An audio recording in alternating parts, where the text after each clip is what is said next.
यह कहानी है एक ऐसे योद्धा की जिसे परमेश्वर ने अपनी सामर्थ्य से भर दिया था, लेकिन जो प्रेम में हार गया। उसकी ताकत लोहे को झुका सकती थी, लेकिन दिल एक स्त्री के मोह में टूट गया।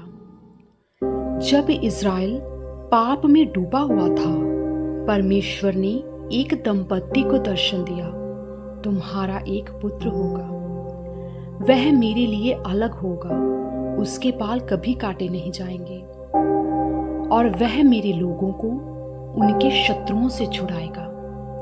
उसका नाम रखा गया शमशोन। शमशोन बड़ा हुआ, उसके अंदर थी वो शक्ति जो असंभव को संभव बना सकती थी। वह एक शेर को अपने हाथों से मार देता था, गधे की हड्डी से सैकड़ों शत्रुओं को गिरा देता था। लेकिन शमशोन की सबसे बड़ी कमजोरी उसका दिल था। एक दिन शमशोन शौरेक नामक सुंदर तराई से गुजर रहा था। वहीं उसकी नजर एक स्त्री पर पड़ी। उसका नाम था दलाइला। शमशोन को लगा शायद यह प्रेम है, सच्चा स्थायी प्रेम। पर वह नहीं जानता था जिस हद में वह विश्राम चाहता था, वही उसकी पतन बन जाएगा। फलिस्तियों ने दलीला से कहा, अगर तुम शमशोन की शक्ति का रहस्य पता कर लो तो हम तुम्हें सोने से भर देंगे। दलीला मुस्कुराई और खेल शुरू हुआ। रात के अंधेरे में दलीला शमशोन से पूछती है, मेरे प्राण, तुम्हारी शक्ति कहां से आती है? शमशोन ने 3 बार झूठ बोला। 3 बार वह उसे बांधने की कोशिश करती रही, पर वह हर बार छूट गया। लेकिन चौथी बार शमशोन थक चुका था। उसने सच्चाई बता दी, मेरे बालों में है मेरी शक्ति। यदि ये काट दिए जाए तो मैं एक साधारण मनुष्य बन जाऊंगा। शमशोन गहरी नींद में ही था। दलीला ने उसके बाल काट दिए।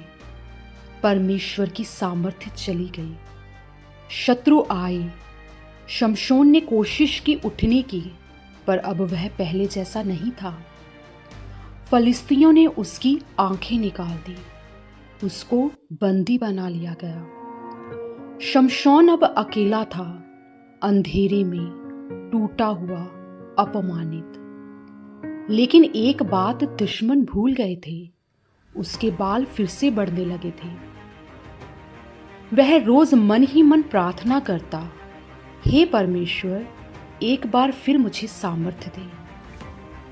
एक दिन जब शत्रु मंदिर में उसका मजाक उड़ा रहे थे, उसे 2 खंभों के बीच खड़ा किया गया। शमशोन ने प्रार्थना की, हे प्रभु, मुझे एक आखिरी बार शक्ति दी। उसने खंभों को पकड़ लिया, धक्का मारा, मंदिर गिर पड़ा। हजारों शत्रु मारे गए और शमशोन ने अपने जीवन की अंतिम सांस में परमेश्वर की महिमा की। शमशोन ने अपनी आंखें खो दी, लेकिन अंत में उसने परमेश्वर को फिर से देखा। उसने प्रेम किया, पर गलत जगह। उसने गलती की, पर पश्चाताप भी किया। हे दोस्तों, कभी कभी हमारी सबसे बड़ी हार ही बन जाती है हमारी आत्मा की सबसे बड़ी जीत।